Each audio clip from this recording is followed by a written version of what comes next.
Unfortunately, our own federal government and the DSS, who are the culprits in this embarrassing show of shame, did not take it as a major issue until clamors came around from international community.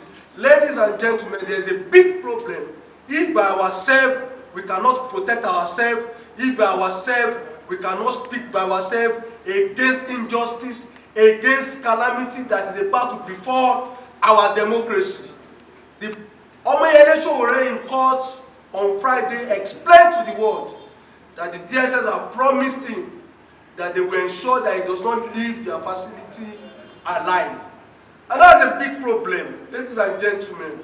If a judge will have to run away from a court, if police officers who are meant to protect the rights of Nigerian citizens are the one taking the lives of citizens, of course, in the past 4 years, we have had series of extrajudicial killings being headed by the Nigerian police force.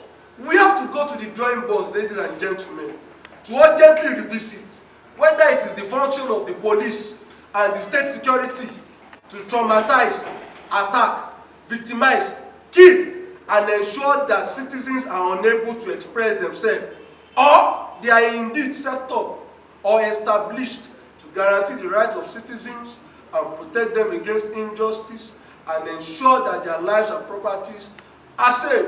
Unfortunately for us today, the world believes we are running a democracy, but we know that we are running a military dictatorship, which is why it is imperative for all Nigerians to take this issue as extremely important, to take this issue as a matter of life and death. As it stands today, Buhari has shown to the whole world that he is prepared to ensure that no Nigerian enjoys the benefit of democracy. And this we must resist on all fronts. A luta continua. A short comment from the phone. Thank you. I remain my humble self. What the federal government is trying to tell us, are they trying to step on our freedom of information or freedom to right of expression, freedom to right of association? Because anywhere you go now, you are being chased by the DSS. Why should that be? This is Nigeria. Nigeria belongs to all of us. Nobody can intimidate us. When our brothers outside there, they are not safe. In our own country too, we are not safe.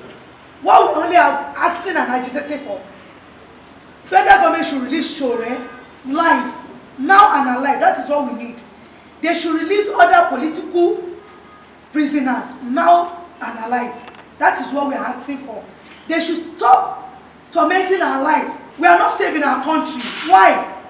Kill corruption and not Nigerians. If he wants to fight corruption, he should continue to fight it. Nigerians are in his support, but he should stop killing Nigerians in the name of killing corruption. These governments don't want them to criticize them. Why is it like that? We could all remember vividly in the last administration what we did to President Goodluck Jonathan, and there was more political prisoner. As far as I'm concerned, I believe that when we say we are in a democratic system, everything should be by the rule of law. The tenet on which the president of Nigeria today, President Buhari, is standing on is on the rule of law. He laid his hand on 29 May of 2019 on the constitutions of Nigeria, 1999 as amended, and promised that he will uphold. And everything that has to do with the reason why we are here today are all embedded in the constitution. The rights for freedom of movement, the right for expression as stated in section 39, and to hold opinion, the right to speech. All these are embedded in the constitution that he swore to uphold. I want to say that it is quite alarming to see that same government in which at that point in time, while we are campaigning and trying to bring them to power, they rely so much on that same constitution, and they are now the one trying to flout that same constitution. It's quite alarming and it's quite surprising. And I have to add my voice to this because Nelson Mandela said, it is not only for you to be free, but you have to live in a way that you enhance other people's freedom. I believe that if Sowore has offended any law of the land, the only harbingers of punishment is the court. And I see that the matter has already been charged to court, and I can see also that the court has granted him bail. He was later released on Thursday, and on Friday, the imbroglios and the fracas in the hallowed chambers of the court takes place. That shows that we Rogers have the people of SSS in mind. I will call them DSS because DSS is an illegal name. It's non-existent in our law. Nigerian National Security Act does not have DSS. We only have SSS. So I consider them as the person that we Rogers was referring to, that there are some people that run the government and are not supposed to be allowed to play with matches. What they did on Friday was something that can set the whole country on fire. It's more or less like they have the matches in their hand, and by such acts of display brigandage within the hallowed chamber of the court, even while the court was in session, in contravention of section 43 subsection 2 of the Administration of Criminal Justice 2015, that where there is a warrant of arrest, a policeman can arrest, but not within the court while the session was on. And they entered the court. The funny side of it that made caricatures of that institution was for anybody to come out and deny exactly what happened within the court that is known to everybody, including the international journalists. It is quite rare for any statement that comes from that man called himself the PRO of SSS to say that it is a kind of a theatric from the supporters of Sowore. Does that mean that theatrics was what made the man that led the SSS to the court to apologize to Justice Ojukwu in her chamber with the presence of Dr. Lima, who happened to be the prosecuting counsel, or the defense counsel by Femi Falana SAN? I don't know where we want to go to, but sometimes in Nigeria, I'm beginning to worry. History begins to repeat itself every now and then. I remember in 2014, when election was at its pitch, when DSS stormed the IT office of APC in Allen Avenue. I can quote what Alai Mohammed said concerning it. He said, "This is the worst kind of incident that our political landscape has ever witnessed." And I wonder if it happened to a private sector or a private home of a political party, that they call it worse that has happened into our Nigerian political scale. What we now say concerning what they did in the chambers, where we consider to be the temple of justice, where I am of the opinion that for us to continue to have what we call an enduring democracy, we must believe in the rule of law. And anybody that fails to live within the ambit of the rule of law is calling for nothing but anarchy. I wish that the President Muhammadu Buhari would not want anarchy, because when you push people to the wall, they will definitely come back and revolt. God bless Nigeria. Comrades, members of the press, I am Comrade Toolawi Jami from the Take It Back movement. What happened last week Friday at the Federal High Court Abuja is an affirmation that we are truly back to the dictatorship regime. We are back to the era of 1983 and 84 regime of the same dictator, General Muhammadu Buhari. There is no sitting on the fence at this point in time, because this is an assault on the Nigerian people. This issue is beyond Sowore. There is a report by Punch on December 6 that missing people found in DSS detention. I can tell you categorically today that we are back to the era where people are not afraid of Boko Haram or kidnappers again. That you can wake up and you will discover that your friend or members of your family are missing. And it will also be known that in 2 years' time, you will also discover that those people will be found in the detention of the DSS. We are now at that point that everybody must rise to this occasion. What happened to Sowore is just a sign that we are not in a democratic setting. And we come to think of it, what was Omoyele Sowore calling for? There were 5 demands of the revolution now. Till today, this regime left those demands and they were chasing people that requested that Nigeria should be put in the direction in which it will benefit the majority and not the political few. What is our demand? We are simply demanding that Omoyele Sowore should be immediately released. As I'm also talking to you, we don't even know the whereabouts of Olawale Bakare, popularly known as Mandate. And we are also calling that all political prisoners that have been granted bail by the court should be released immediately. This is an ultimatum to this regime.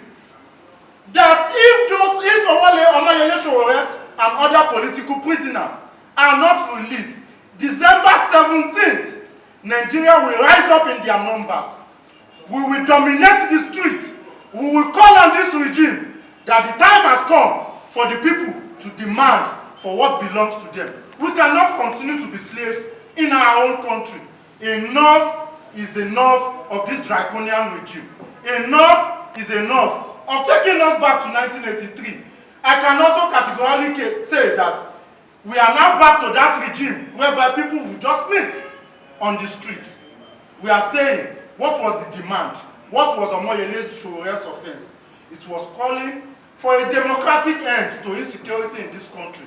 It is also calling that despite the fact that the 30,000 minimum wage is not even enough for a secondary school child to take care of himself within a month, but we are saying that since you have also said you are going to pay that 30,000 naira, we are also demanding that they should implement it. What are we also saying? That they should fund education. I can tell you categorically that all political elites, their children are not attending any institution in Nigeria. Our demand is also that our education should be funded. We are calling them right now. That demand is release Omoyele Sowore and other political prisoners, or else they will see Nigeria march in their thousands and millions on the streets. December 17th, 2019. And Luther continua. Victoria Asata. Oh, we are saying. Also, I mean, the trade unions which represent the traditional organization of the working class that actually fight for the working class interests are be so silent, I mean, very uncomfortably silent on these issues.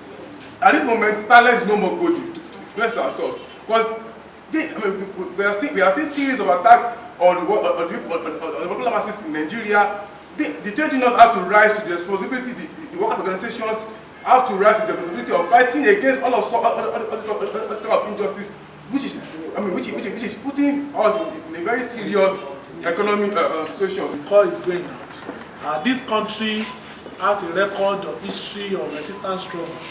There have been times of high ties and low ties, but the people of this country have always been able to have shown beyond textbook theories that they have the capacity to resist any tyranny or dictatorship, and this tyranny and dictatorship will also be outlasted by the Nigerian people.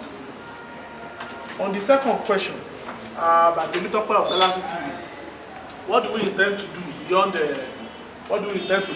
protest? We intend, among other things, to also liaise with our labor, our forces in labor movement for strikes, for general strikes. We also intend to work out other forms of resistance as the case may be. May I also put you on notice that the trial dates of Omoyele Sowore, the trial is still ongoing, despite being the last adjourned date being disrupted, the proceedings are last adjourned being disrupted. So the regime has already gone to town to back up the illegal rearrest, because we are lawyers and there is a procedure for arrest. If you want to arrest, you have to make a warrant of arrest. Arrest within the court is even prohibited by the appropriate laws, including Fundamental to the Administration of Criminal Justice Act of 2015. So it will not be up to the Department of State Services, the Attorney General of the Federation, and all their hangers on to defend themselves in open court what happened or the 7th day of December. So those options are open to us. But most importantly is the fact that we want Nigerians to draw the most important lesson that the entire scenario and the surveys of Sowore is just a tip of the iceberg of the attacks on economic condition, the attacks on democratic rights that this regime is prepared to unleash and unfold commencing from 2nd of January 2020. And this is just a wake-up call. Thank you so much. I don't know any friend of my colleagues also have 1 or 2 comments. Yes, on the second question, I believe that apart from the fact that the court, as he said, is still in continuation of Sowore's case, this violation of his right also will be tested and will be contested in the court of law.